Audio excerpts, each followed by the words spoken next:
દેશની સીમાઓ માતાના વસ્ત્ર સમાન છે. તેનું રક્ષણ કરવું દરેક ભારતીયની ફરજ છે.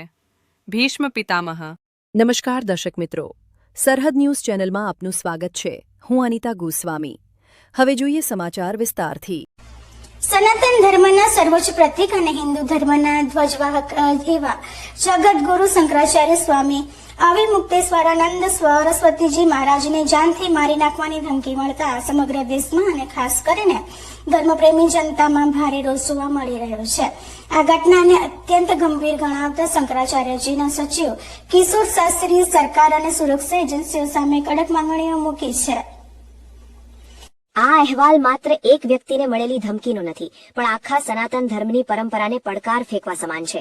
કિશોર શાસ્ત્રીએ જણાવ્યું છે કે શંકરાચાર્ય જેવા ઉચ્ચ સ્થાન પર બિરાજમાન સંતને ધમકી મળવી એ દેશની કાયદો અને વ્યવસ્થા સામે પણ સવાલ ઉભા કરે છે.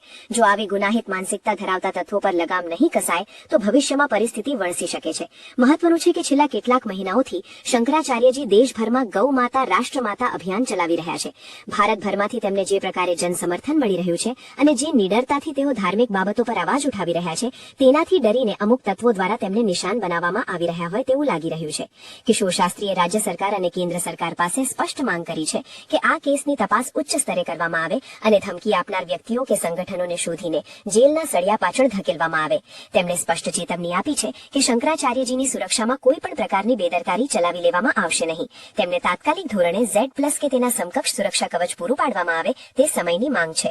સરકારને એ પણ યાદ અપાવવામાં આવ્યું છે કે જો સમયસર પગલાં લેવામાં નહીં આવે તો લોકોમાં ભારે અસંતોષ ફેલાઈ શકે છે. છેલ્લા કેટલાક સમયથી એમણે આ કતલખાનાઓને તોડી પાડવા અને પશુઓની કતલ જે થઈને માંસની નિકાસ કરવામાં આવે છે એનો વિરોધ કરતા ઉત્તર પ્રદેશ સરકાર, ઉત્તર પ્રદેશ તંત્ર અને જે લોકો ગૌ હત્યાના કામમાં પ્રત્યક્ષ કે પરોક્ષ રૂપે સંડોવાયેલા છે એવા બધા જ લોકો પૂજ્ય શંકરાચાર્યજીનો વિરોધ કરી રહ્યા છે.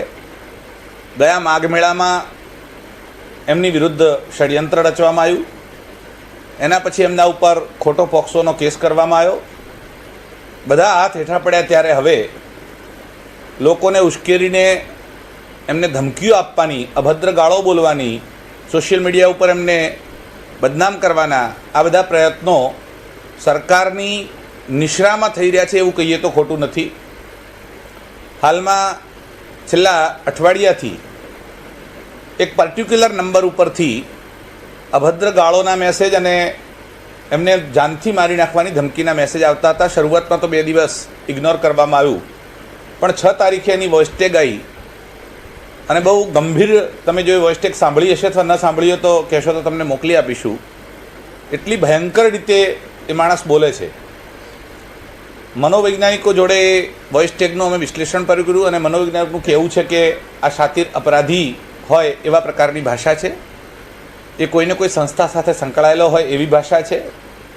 એમાં એવું કહે છે કે મારા જેવા લાખો લોકો છે જે તમને મારી નાખશે, એટલે જો હું નહીં મારું તો બીજો મારી નાખશે. એનો ફોન હજુ સુધી ચાલુ છે. ગઈકાલ સુધી અમે લોકોએ, એટલે અમારા અમુક લોકોએ ફોન કર્યા એને, અને હજુ પણ ફોન ઉપર એ જ ભાષા બોલે છે. તમારે જે તોડવું હોય તોડી લેજો, જેને FIR કરવી હોય કરી લેજો, હું પોલીસથી ડરતો નથી. એનો મતલબ કે પોલીસ પણ આ વસ્તુને ગંભીરતાથી લઈ નથી રહી. શંકરાચાર્ય નાનું પદ નથી, રાષ્ટ્રપતિ કે વડાપ્રધાન કરતાં પણ ઉપરનું પદ છે. ઘણા વર્ષોથી જે આંદોલનો, જે સનાતન ધર્મની અવાજ દબાઈ ગઈ હતી અને એમણે આજે ખુલ્લી પાડી છે, ત્યારે આવી ધરોહરની રક્ષા કરવી આપણી પ્રાથમિક ફરજ છે. એ સમજીને ભારત સરકાર આ કરે. નહીં કરે તો અમારે પોતાને પણ ખુલ્લા મેદાનમાં આવીને છેવટે અમારી પોતાની મિલિટરી ઊભી કરવી પડશે.